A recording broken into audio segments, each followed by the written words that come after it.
Greetings, art lovers, and welcome to the second of our 4 sneak peeks at some of the works offered in the 37th annual art auction here at the Rockport Art Association and Museum.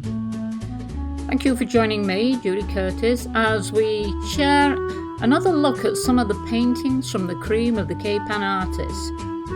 If your favourite isn't among them, don't despair, because this is only a tenth of the work to be auctioned on Saturday, October 1st, 2022 at 2 p.m. EST, live online only.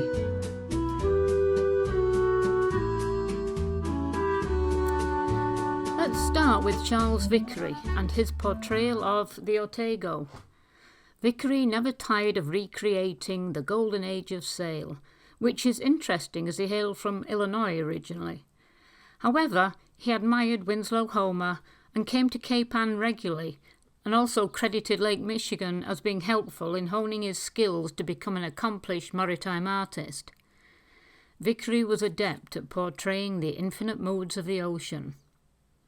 When asked how he learned to execute such accurate scenes of stormy seas and sailing ships, Vickery said, "Many hours and many years were spent in all kinds of weather, studying wave actions and the colour of sky and water." Vickery achieved a brilliant interplay of light in his work, leading the Los Angeles Maritime Museum to call him the finest seascape artist of our time. Our next offering is this painting, Valley of the Delaware, oil on board, 6.5 inches by 9.5 inches by Frederick Mulhop. And at that size, I'm sure you could all find a small corner of the room to put it in. It's a beautiful painting. Look at the chroma he gets in that scene. I know he's most often remembered for his wintry scenes of Gloucester Harbour, but he was also an excellent landscape painter, as this piece shows. He was called the Dean of the Cape Ann School by no less a personage than Emile Groupie, high praise indeed, from someone of Groupie's stature. So what made him so good? According to Groupie, Mulhop could run rings around the rest of them. Mulhop came to Cape Ann first time in 1907. He'd been born in Rockport, Missouri, and then he travelled to Kansas City to attend the Kansas City School of Design. He moved on to the Art Institute of Chicago, where he was both a student and later a teacher. He lived in New York for a time and travelled through Europe, absorbing the ambience of such locations as Paris and St. Ives. He settled permanently in Gloucester in 1922, together with his wife and son. They first lived on East Main Street and then moved on to Rocky Neck, where he created many a wintry scene from his studio, which was built on pilings over Gloucester Harbour. Well, what can you say about the much-loved Antonio Serino, the man who started it all in 1983 with his bequest of paintings to be sold to benefit the Rockport Art Association, as it was back then?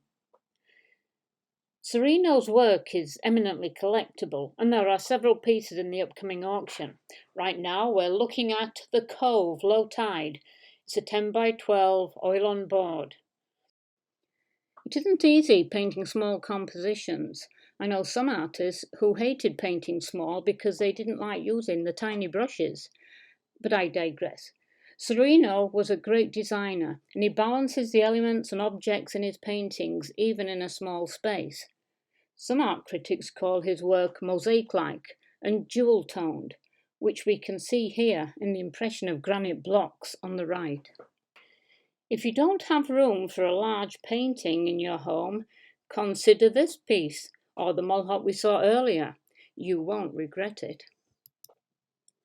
Speaking of being eminently collectible, here we have Winter Hillside, acrylic on canvas, 24 by 30.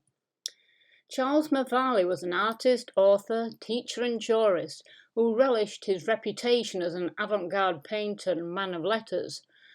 Some viewed him as a bridge between traditionalism and the modernists, not only on Cape Ann and the North Shore, but across the country.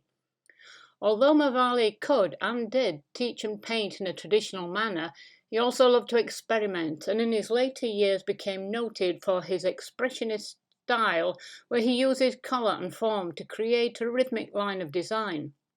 Notice how the shapes overlap and how the diagonal stacking of the terrain moves your eye throughout the design.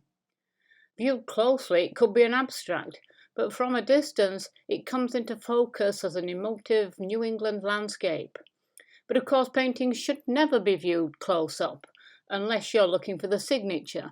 In this case, bottom left. And last but by no means least, we have the great A.T. Hibberd.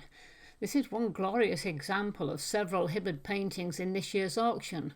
We'll look at some of the others in later sneak peeks. But for now, we have motif number 1 in winter, oil and canvas, 24 by 30. I think it's safe to say that Hibberd was New England's premier impressionist. He was also a well-respected teacher with his own summer school in Rockport. It was around Hibberd and his students that Rockport's early social scene began, eventually morphing into a more organised group that called themselves the Rockport Art Association. That was a century ago, and Hibberd's work has stood the test of time, being as popular now as it was then. Time, he would tell his students, is always against you, because the day could change so quickly. He evolved from his early broken colour work to a more fluid alla prima style, meaning all in one go. This scene is made up of the bold colour of motif number 1, lording it over the fishing fleet, with primary coloured tones on a blue day, with the wintry effect of thawing ice cakes. It's a remarkable Hibberd, as he rarely painted winter scenes, for which he is rightly famous, in such dramatic colour. This is a must for any Hibberd collector. Can you believe it? We are out of time again. I'd like to thank you for joining me, Judy Curtis, in this second sneak peek of the Rockport Art Association and Museum's 37th Annual Art Auction. I hope you'll join me next week for our third sneak peek, same time, same place.